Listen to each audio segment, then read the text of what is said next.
హల్లెలూయా. దేవుని నామానికి స్తోత్రాలు. ఈ రాత్రి కాల సమయంలో కుటుంబ ఆశీర్వాద ప్రార్థనకి కూడి వచ్చిన మీ అందరికీ, లైవ్ లో వీక్షిస్తున్న వీక్షకులందరికీ నిండు నా హృదయపూర్వకమైనటువంటి వందనాలు, దేవునికి స్తోత్రాలు. వీళ్ళారా ఈ రోజున ఒక శ్రేష్టమైనటువంటి మాటని మనం ధ్యానం చేసుకుందాం. ఆ మాటని ఈరోజు ప్రసంగం చెప్పబోయే ముందుగా కొన్ని మాటలు. దేవుడు మనల్ని బట్టి దుఃఖపడతాడు, దేవుడు మనల్ని బట్టి సంతోషపడతాడు, దేవుడు మనల్ని బట్టి ఆనందింపజేయబడతాడు, దేవుడు మనల్ని బట్టి అనేకమైనవి ఆయన పొందుకుంటాడు. అయితే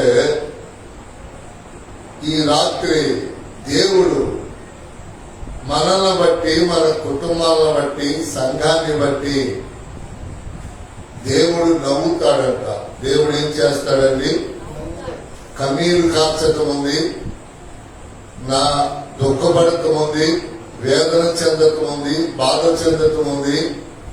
అలాగనే దేవుడు మరి నవ్వుతాడంటండి. దేవుడు ఏం చేస్తాడంట? నవ్వుతాడు. అంటే ఇది సంతోషముగా నవ్వటం కాదు. చాలా జాగ్రత్త. ఈ రాత్రి కొద్ది నిమిషాలు మీరు దేవుని మాట వింటే మీరు ధన్యులు అవుతారు. సహజంగా మనం ఎప్పుడు నవ్వుకుంటాం? సహజంగా చెప్పాలి. మీరు ఎప్పుడు నవ్వుకుంటాం?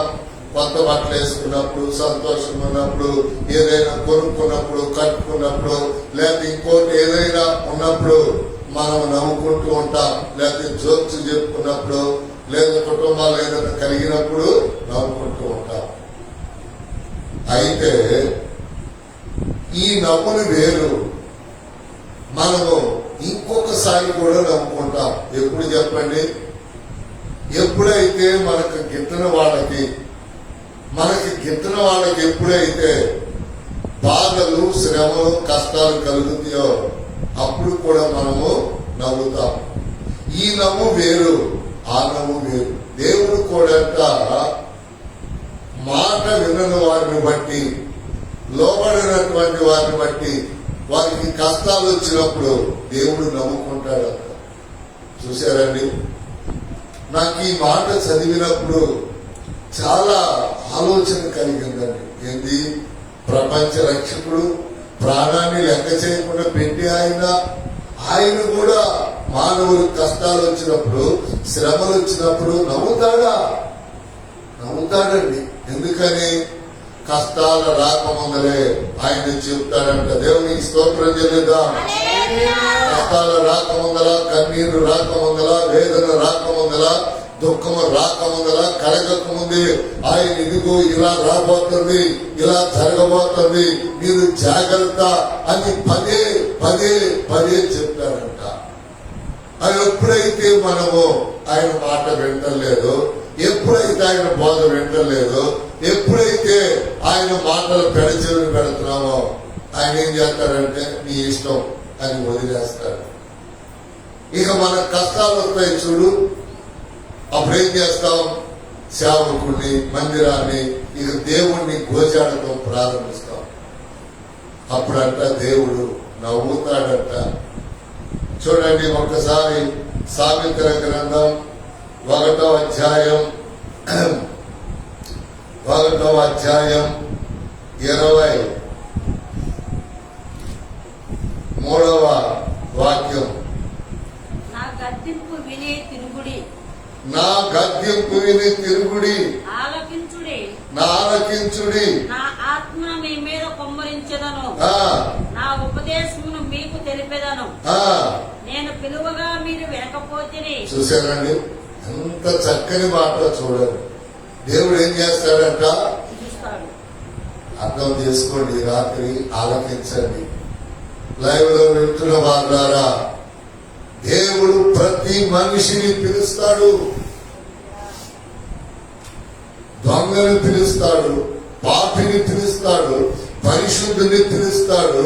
ఆయన మాటలు చెప్పటానికి ప్రతి ఒక్కరిని పిలుస్తాడు. అన్యులను పిలుస్తాడు, క్రైస్తవులను పిలుస్తాడు, ప్రతి ఒక్కరిని పిలుస్తాడు. ఆయన ఏదైతే వాక్యంలో రాయబడి ఉన్నదో అది వాక్య సత్యం. చూడండి ఒక్కసారి ఇక్కడే ఏది పెట్టి వచ్చండి. 119వ కీర్తనకు మీ బైబిల్ తెప్పండి. 119వ కీర్తనకు మీ బైబిల్ తెప్పండి. 119వ కీర్తన 160వ వచనానికి మీ బైబిల్ తిప్పండి. నీ వాక్య సారాంశము సత్యము. నీ వాక్య సారాంశమే సత్యము. చూశారండి, చూడండి, నీ వాక్య సారాంశమే సత్యము. ఇప్పుడు వినటానికి వింటారు కానీ గ్రహించుకోవట్లా. వాక్యములో ఉన్న సారం ఏమిటి? సారం అంటే రుచి. సారం అంటే వాక్యములో ఉన్న రుచి. చూడండి ప్రియులారా, మనము పుట్టిన దగ్గర నుంచి వయసు వచ్చిన దగ్గర నుంచి కొన్ని కోట్ల కిలోలు తినుంటాం, కొన్ని కోట్ల రూపాయలు ఖర్చు పెట్టుంటాం. అర్థమవుతుందా? కానీ మనము ఈ విషయాలు తెలియక 2000కో 3000కో 500కో కక్కుర్తిపడి ఆత్మీయతని పరిశుద్ధతను మనం అమ్ముకుంటాం. ఏమేమి అమ్ముకుంటున్నాం? ఆత్మీయతని పరిశుద్ధతని మనం అమ్మేసుకుంటా ఉంటున్నాం. అందుకని దేవుని యొక్క నామము పేరిట దేవుడు ఎందుకు నమ్ముతాడయ్యా అంటే వింటున్నావు కానీ సత్యాన్ని గ్రహించట్లేదు. ఇప్పుడు ఏంటి? పరిశుద్ధాత్మ దేవుడు నీతో మాట్లాడుతున్నా ఇంకా నీకు ఆయన వాక్యములో రుచి తెలియట్లా. అందుకని ఏమంటున్నాడు? నీ వాక్య సారాంశమే సత్యము, నీవు నియమించిన న్యాయ విధులన్నీ నిత్యము నిలుచును. చూసారా? ఒక మందిరమైన ఒక క్రమము చేసేవాళ్ళని ప్రభు పిలిస్తే వెళ్ళిపోతాం. మనం క్రమం చేస్తున్నాం. ఎవరు వచ్చినా రాకపోయినా సమయానికి ఎంతమంది ఎన్ని రకాలుగా ఎగ్గొట్టినా దిగ్గొట్టినా మనం ఏం చేస్తున్నాం?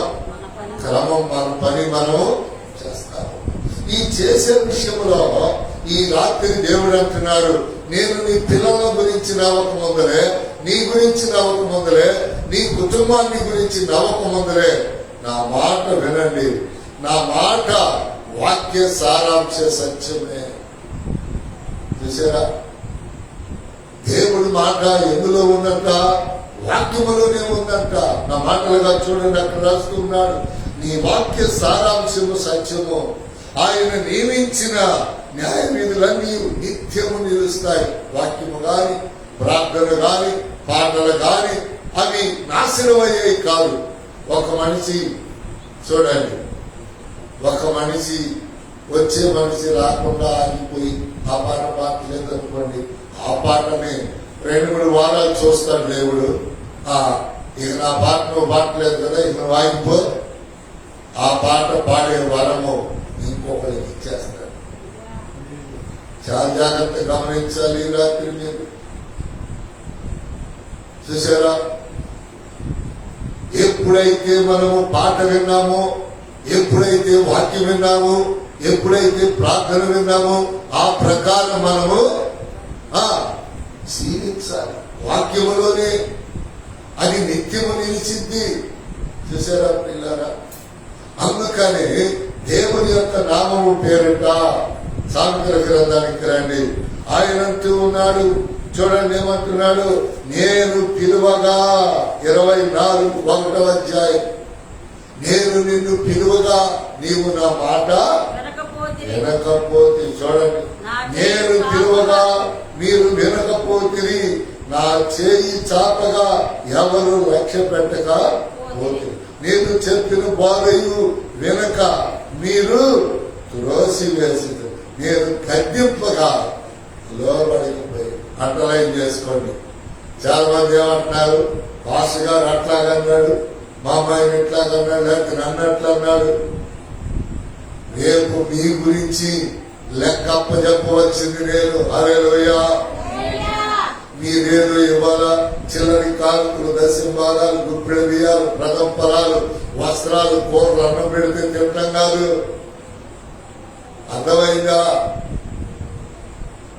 మీ లెక్క నేను దేవునికి అప్పచెప్పాలి. తీర్పు దినాన, విధి తీర్పు దినాన మీ లెక్క నేను దేవునికి అప్పచెప్పాలి. ఇప్పుడు మిమ్మల్ని గద్దించలేదనుకోండి, మిమ్మల్ని పిలవలేదనుకోండి, మీకు బోధించలేదనుకోండి, రేపు ఎవరికి? రెండవ తీర్పు నాకే.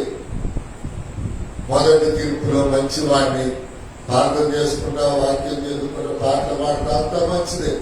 కానీ సంఘ విషయంలో నాకు రెండవ తీర్పు ఉంది. హల్లెలూయా. మిమ్మల్ని బట్టి మీరు నా మీద అబద్ధాలు చెప్తే ఆయన వినడగానే నేనేదైనా మిమ్మల్ని ఈ యొక్క దేవుని ఇంటిలో మిమ్మల్ని క్రమపరచలేదనుకో, అర్థమవుతుందా? అప్పుడు నేను నరకానికి, మీరు పరలోకానికి వెళ్ళిపోతాను. నాకెందుకని? అందుకని నేనేం చేస్తాను? పిలుస్తా ఉంటా, గద్దిస్తా ఉంటా. ఎందుకని గద్దించేదంటే మీకు బుద్ధి వాక్యాన్ని నేర్పుతాను. చూడండి, మీకు భయము వచ్చినప్పుడు నేను అపహాస్యము చేసేది. ఇంకో మాట పైన ఉంటుంది. ముందర ఏం చెప్తున్నానంటే భయాన్ని పరిచయం చేస్తున్నాను. చూసారా? చెప్పిన మాట విన్నప్పుడు, భయాన్ని మీకు వచ్చినప్పుడు ఆయన ఏం చేస్తాడంట? వచ్చిందిలే భయం, నీ ఇష్టం, నువ్వేమన్నా చేసుకో. అపహాస్యం చేస్తాడంట. చూసారా?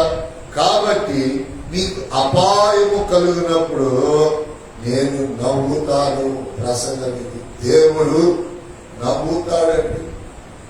పిలిచినప్పుడు, గద్దించినప్పుడు, ఎందుకు పిలిచావయ్యా, ఏంటయ్యా, ఏ వినాలయ్యా, ఎలా నేను నడవాలయ్యా అని మీరు తీర్మానం చేసి ఆయన అడిగి మీరు నడవకపోతే, మీ ఇష్టానుసారముగా మీరు నడిస్తే ఆయన నవ్వుతాడు, ఆయన అపహాస్యం చేస్తాడు. చూసారా? ఆయన నవ్వుతాడు, అపహాస్యము చేస్తాడు. ఎప్పుడు కూడా సాకులు చెప్పే సన్నాసి బుద్ధి మనకు ఉండకూడదు. రేపు కొంచెం పనిచేయాలనుకున్నాము, ఇయాలే సాకు చెప్పేసే. సాకు చెప్పే సన్నాసి బుద్ధి మనకి ఉండకూడదు. రేపు బతికుంటే చేస్తాము, బ్రతికి లేకపోతే చూసారా? అందుకని ఇక్కడ దేవుడు మాట వినని వారి గురించి, పిలిస్తే ఆయన మాట వినకి లోపడినటువంటి వారి గురించి ఆయన నవ్వుతాడు. ఆయన ఏం చేస్తాడండి? చెప్పాలి మీరు. ఆయన ఏం చేస్తాడు? నవ్వుతాడు. ఎందుకయ్యా అంటే, ఒక్కసారి మీరు కీర్తనలోకి రండి. కీర్తనలోకి వస్తే మీకు ఒక మాటని పరిచయం చేద్దాం. కీర్తన గ్రంథం 64:8 చదువుదాం. 64:8. 64:8. వారు కూలెదరు, వారు కూలుటకు వారు నాలుకే కారణము. చూడండి, ఏమిటంట? వారు కూలెదరు. మనిషి పడిపోవటానికి, కుటుంబం కూలిపోవటానికి, సంఘం విచ్ఛిన్నమవటానికి నాలుగులే కారణం. పాపం కాదు, శాపం కాదు, అపవిత్రత కాదు, ఏది కాదు. ఒక కుటుంబము కూలిపోవటానికి నాలుగే కారణం. ఒక మనిషి కూలిపోవటానికి నాలుగే కారణం. సంఘం విచ్ఛిన్నమవటానికి నాలుగులే కారణం. చూడండి, అక్కడ చక్కగా రాస్తున్నాడు. వారు కూలేదరు, వారు కూలుటకు వారి నాలుగే కారణం. వారిని చూచు వారందరూ తలలు తల ఊపుతారంట. చూసారా? ఎవరిని చూచువారు? ఎవరినండి? నాలుగుతో కానిది లేనిది కూలిపోయేటప్పుడు వారు ఏం చేస్తారు? జాగ్రత్త, మీకు తలూపే రోగం ఉంటే అవసరమైన దానికి తలవపండి, కానీ ఏమలే ఇంకేం పోతుందిలే అని పాపాలు విని తలకాయ ఊపుడు అని రాసుకోండి. అక్కడ తల ఊచటం అంటే తల ఊపుతాం. ఒక మనిషికి ఏంది నేను చెప్తుంటే నేను ఊకొట్టమే, ఇదేమన్నా శాస్త్రమా ఊకొట్టడానికి? అంటే ఇదేమన్నా పిల్లలకు చెప్పే శాస్త్రమా, నీతి కథ? దేవుని వాక్య సత్య సారాంశం కుటుంబాలను బాగు చేయటానికి, కుటుంబాలను ఆశీర్వదించడానికి ఆయన పిలుస్తున్నాడు, ఆయన మాట్లాడుతున్నాడు, ఆయన తెలియజేస్తూ ఉన్నాడు. లోకం నవీందాకా, మనుషులు నవీందాకా, శ్రమలు వచ్చిందాకా ఎవరు ఆయన పిలుపుని అంగీకరించాలి. ఆయన గద్దిస్తాడండి. దేవునికి స్తోత్రం. నేను చెప్తున్నా, ముఖస్తుతి చేయకుండా కుటుంబంలో ఆడపిల్లకైనా మగపిల్లడికైనా కష్టాలు రాకముందర నేను ఆమె గద్దిస్తాం. చాలా కుటుంబాలని మేము గద్దించిన తర్వాతే వాళ్ళకి కష్టాలు వస్తాయి. మేము ముందరగానే దేవుడు చెప్పి కాదు, దేవుడు మాకేందో ఆలోచించి, ఇదిగో మీ పిల్లల ప్రార్థనకు రావట్లేదు, తీసుకొచ్చుకోండి, మేము పై కాస్త మందిరంలో కనబడట్లేదు, తీసుకొచ్చుకోండి అంటే వీళ్ళేందో తెలుసా? వీళ్ళ అబ్బాయిలు పెద్ద ఇంజనీర్లు, డాక్టర్లు అయినట్టు 5 పైసలు సంపాదన లేదు, 2 మార్కులు, చదువుల్లో ఫస్ట్ ర్యాంకులు లేదు, సరిగ్గా చదివేది లేదు. అయినా వీళ్ళు ఏం చేస్తారు? తల్లిదండ్రుల మాట విధేయులు అవట్లా, దేవుని మాట అంతకన్నా. మేము చెప్పిన తర్వాత 2 నెలలకో 3 నెలలకో కుటుంబంలో ఖచ్చితంగా దేవుని నవ్వు, మనుషులు నవ్వు, తలను ఊపుకోవటం, వాళ్ళు నాలుకలు చెప్పుకోవటం స్వయాన బాగా వచ్చేసిందంటే, అదే కనుక గద్దించినప్పుడు, అదే మేము చెప్పినప్పుడు పిల్లలు కూడా మీరు ఎందుకు రాక మందిరానికి అని మీరు బతిమలాడి అడిగి తెచ్చుకుంటే వాళ్ళకి పిల్లలకు ఆ కష్టాలు మాటలు కాదు, ఇంకా 2-3 మాటలు చెప్తారు, మీరు చూదురు.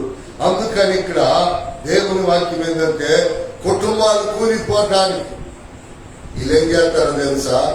దేవుడు చెప్పినప్పుడు, సేవకుడు గద్దించినప్పుడు, దేవుడు బోధించినప్పుడు, గద్దించినప్పుడు ఏమకుండా మా అమ్మాయి వాళ్ళ అమ్మాయి జడగొట్టింది, మా పిల్లడు బంగారం ఆ పిల్లడు జడగొట్టాడు.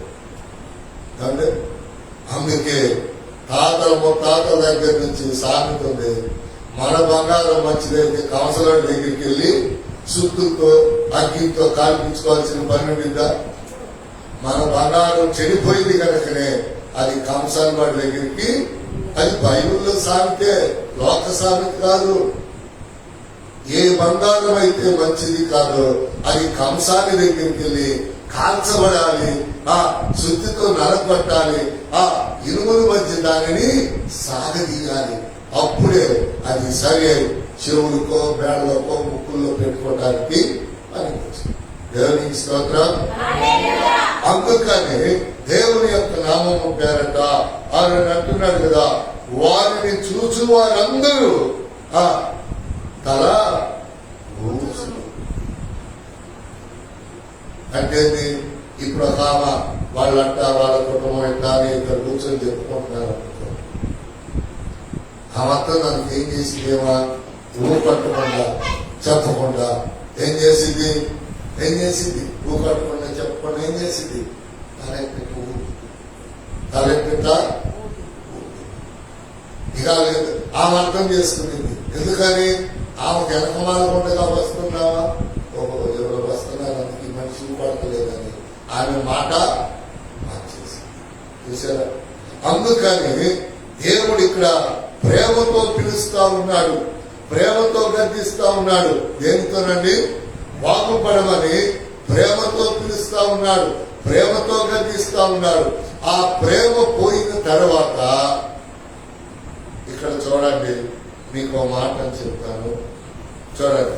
నేను పిలువగా మీరు వినకపోతే, నేను చేయి చాపి ఎదురుగా చూడండి, నా చేయి చాపగా ఎవరినూ మీరు లక్ష్య పెట్టకపోతే. చేతులు చాపి తల్లిదండ్రులు ఏం చేస్తారు? పిల్లని రా రా అని అంటారు. వాళ్ళు లక్ష్య పెట్టినప్పుడు మనసులో పాపం తల్లిదండ్రులకి మిగిలిపోయింది. మరి తల్లిదండ్రులకి మిగిలిపోతే దేవుని సంగతి ఏంటి? ఇక్కడ అంత ప్రేమగా పిలిచిన దేవుడు కుటుంబాలు కూలిన తర్వాత దేని వలన? నాలుగు వలన.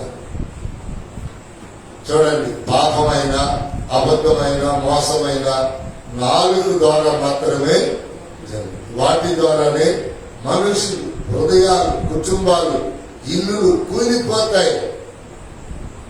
అందుకని ఇక్కడ ఎంత ప్రేమగా పిలిచి ఆయన ఇంకోసారి చూడండి ఎలా పిలుస్తున్నాడు.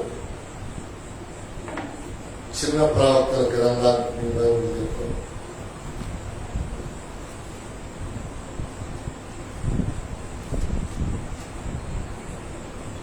.773 పేజీ జెఫన్యా గ్రంథం 2వ అధ్యాయం 1వ వచనం మీరు చదవండి, నేను చెప్తాను. సిగ్గుమాలిన జనులారా కూడి రండి, పొట్టు గాలికి ఎగురునట్లు సమయము గతించుచున్నది. విధి నిర్ణయము కాకమునిపే యెహోవా కోపాగ్ని మీ మీదికి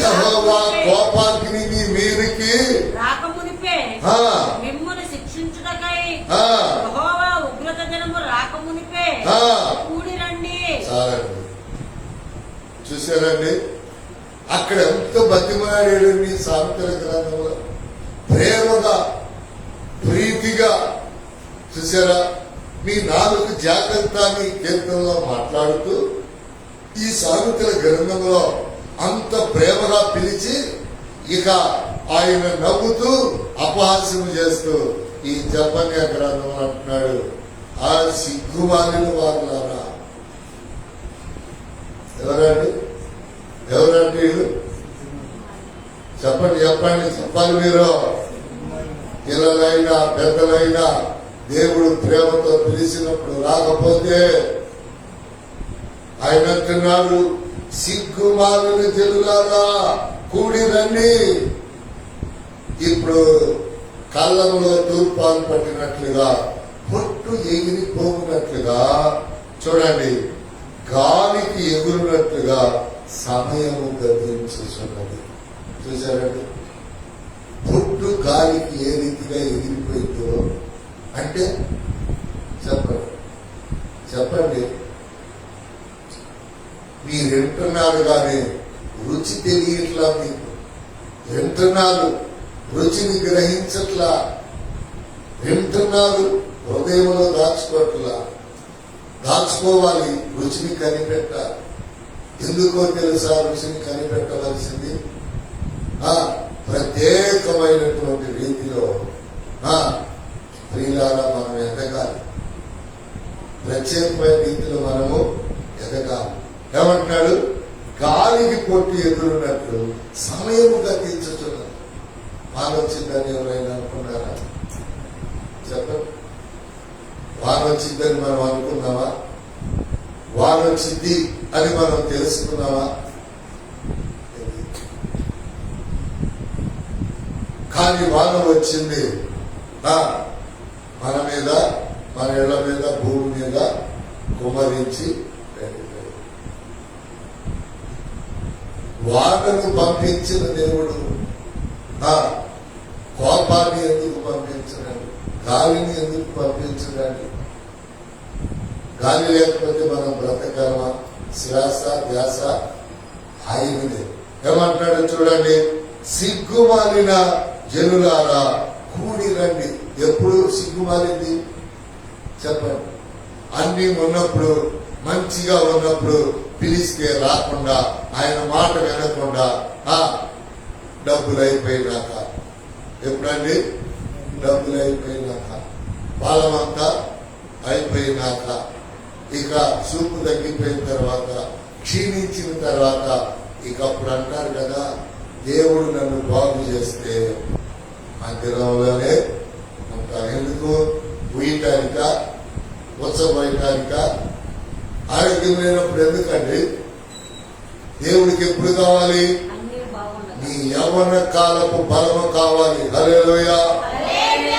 యవ్వన కాల బలము పాపము చేయటానికి అని దేవుడు నిర్ణయించిన ఆ పాపము చేయకుండా నీ కుటుంబాలు కట్టుకొని, నీ పిల్లల విషయం కట్టుకొని, దేవుడు అపహాస్యము నవ్వు కలగక ముందే నువ్వేం చేయాలంటే నీ బిడ్డలను నీవు ఆ కుటుంబాన్ని రక్షణలోకి నడిపించుకోవాలి. తెలివితో, జ్ఞానంతో, విశేషమైనటువంటి కుటుంబం. అందుకని దేవుడు అంటూ ఉన్నాడు, మీరు సిగ్గుమాలిన వారు. అంటే దీనికి ఎవరైనా అర్థం చెప్తారా? ఎవరైనా అర్థం చెప్పండి. సింతలు అర్థం చెప్పు. ఎప్పుడు సిగ్గుమాలినంటాం చెప్పండి. ఆలోచించాలి మీరు. అదే వాక్యం ఇచ్చంటే, వాక్య సత్యం అంటే అది మనకు అవసరం.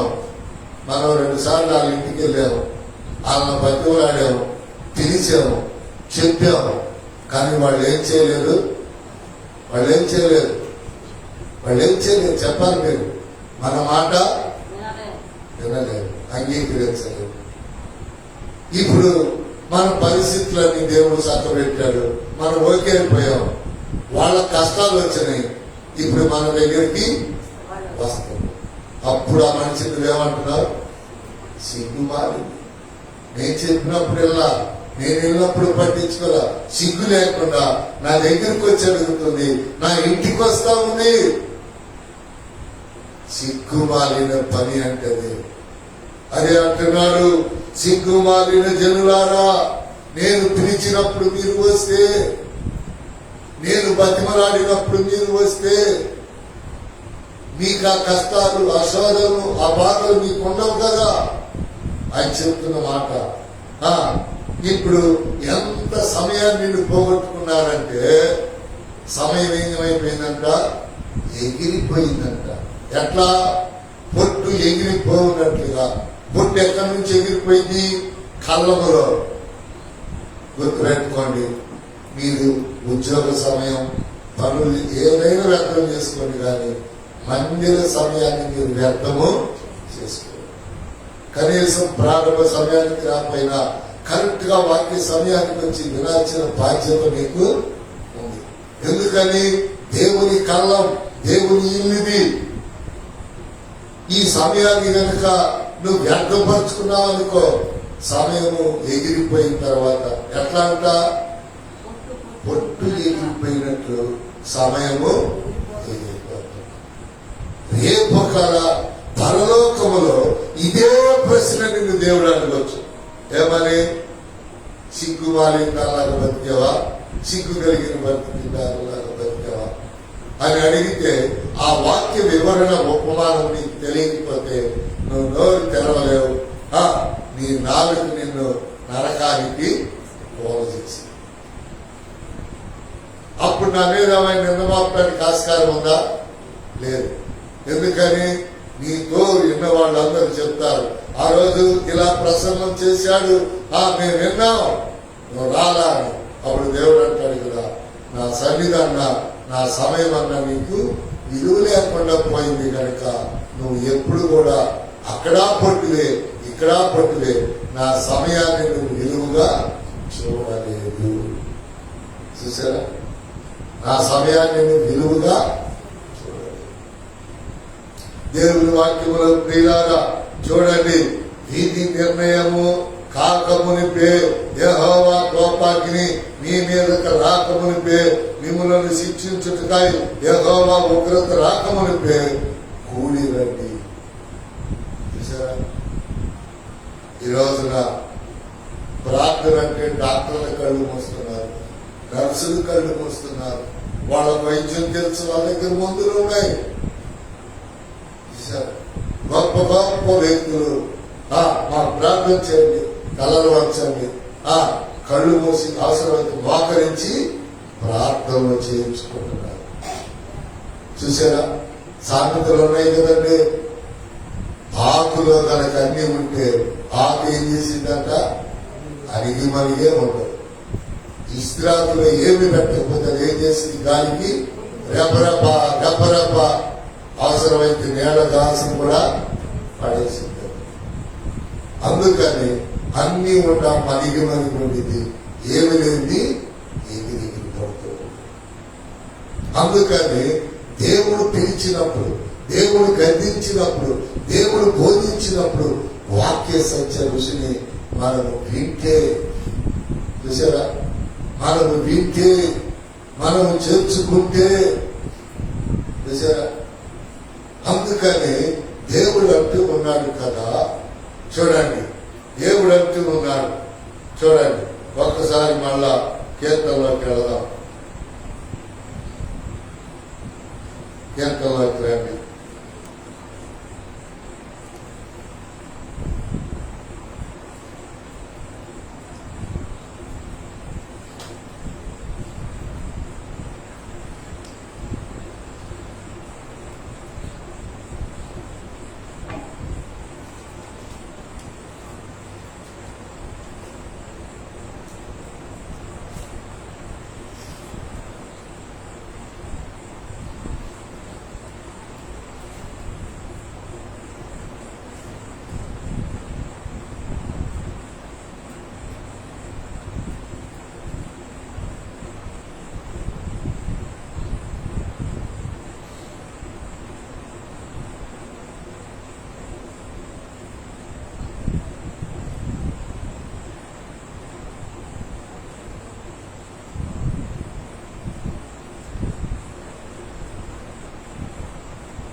నలభై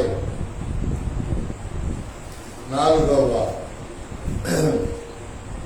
కీర్తన 21వ వచనం. హృదయ రహస్యములు ఎరిగిన దేవుడు, హృదయ రహస్యములు ఎరిగిన దేవుడు ఆ సంగతిని పరిశోధింపక మానునా. ఏం చేస్తాడంట? హృదయ రహస్యములు ఎరిగిన దేవుడు, హృదయ రహస్యములు ఎరిగిన దేవుడు ఆ సంగతిని పరిశోధింపక మానునా. ఏ సంగతి? నువ్వు దేవుని మాటని వినకుండా, గద్దింపుని, దేవుని వాక్యాన్ని హృదయంలో పెట్టుకోకుండా నువ్వు ఎన్ని చేసినా ఆయన ఏం చేస్తారంట? మరొక మానక ఆయన పరిశీలన చేస్తూనే ఉంటాడు.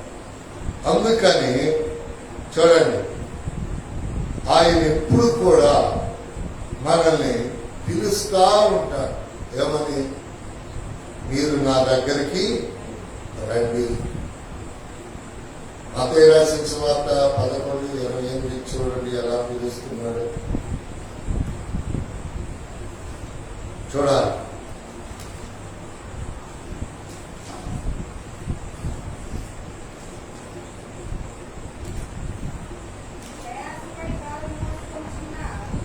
ప్రయాసపడి భారము మోసుకొనుచున్న సమస్త జనులారా ఆ యొద్దకి రండి.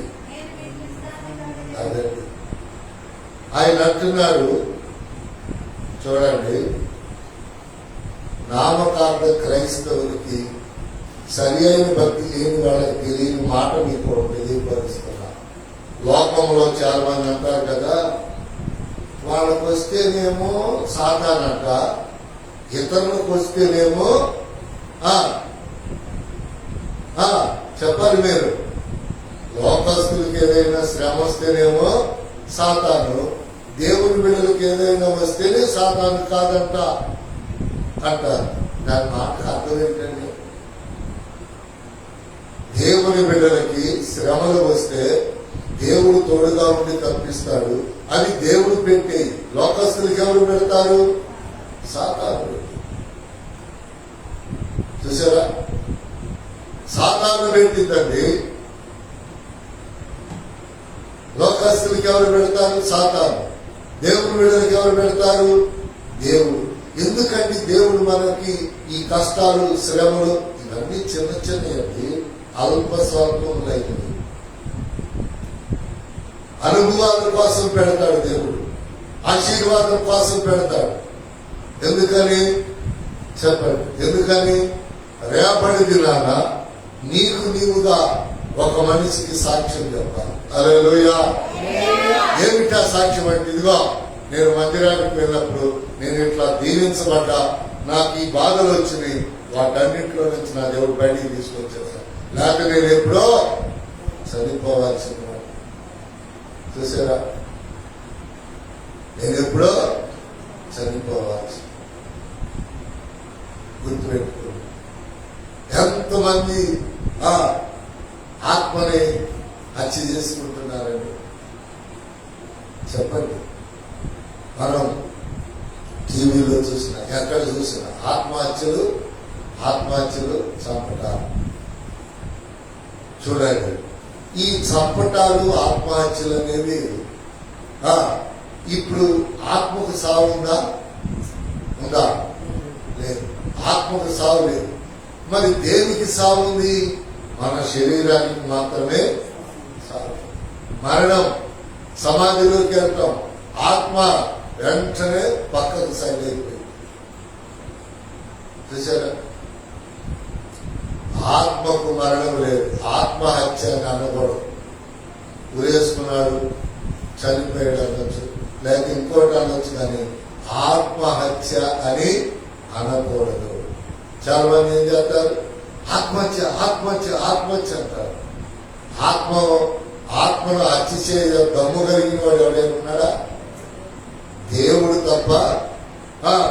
వీళ్ళ ఆత్మని రేపు తీసుకెళ్లి నరకంలో వేయగలిగిన దేవుడు తప్ప ఎవరి వల్ల ఆత్మహత్యని మనం అనకూడదు, మన నోట పలకూడదు. అందుకని దేవుడు పిలిచినప్పుడు మనం ఆయనకి సరెండర్ అయిపోవాలి. ఏమని? ప్రయాసపడి భారం వస్తున్న సమస్త జనులారా నా యొద్దకు రండి, నేను మీకు విశ్రాంతి అంటే బలం.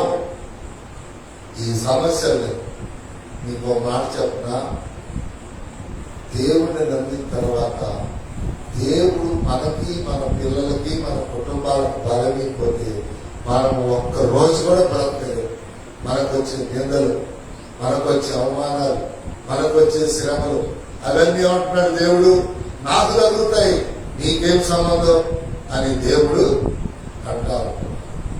అందుకని చివరిగా ఇంకొక మాటని మనం చూసి ప్రార్థనలోకి వెళదాం.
చూడండి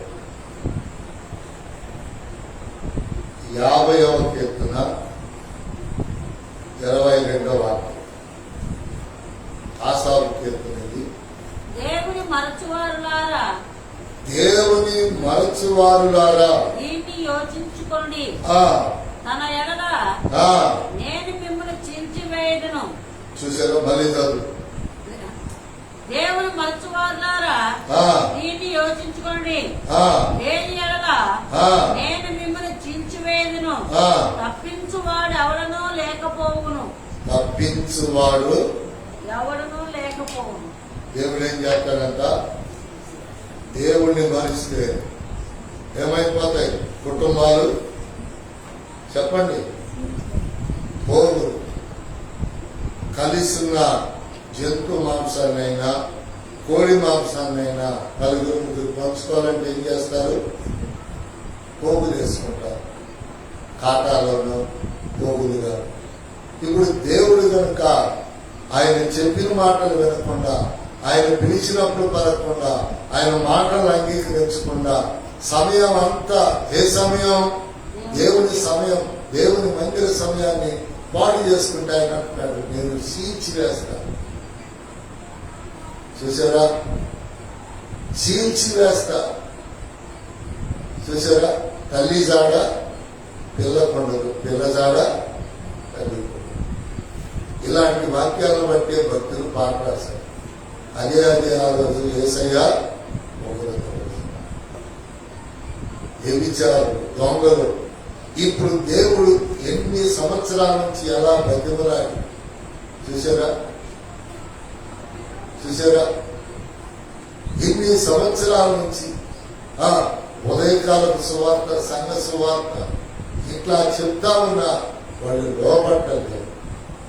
కనుక దేవుడు ఆయన నవ్వుతాడు, ఆయన చీల్చివేస్తాడు, ఇంకా ఆయన అపహాస్యము చేస్తాడు.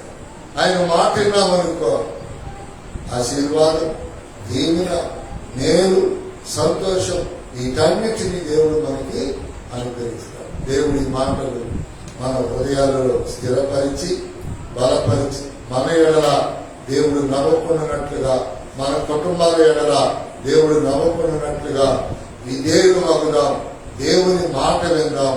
మేలుని, ఆశీర్వాదాన్ని సమృద్ధిగా దేవుని మందిరం ద్వారా, దేవుని వాక్య సారాంశ సత్యం ద్వారా పొందుకుందామని తెలియజేస్తూ దేవుని మాటలను మోగిస్తూ ఉన్నాను. ఆమె హల్లెలూయా, హల్లెలూయా.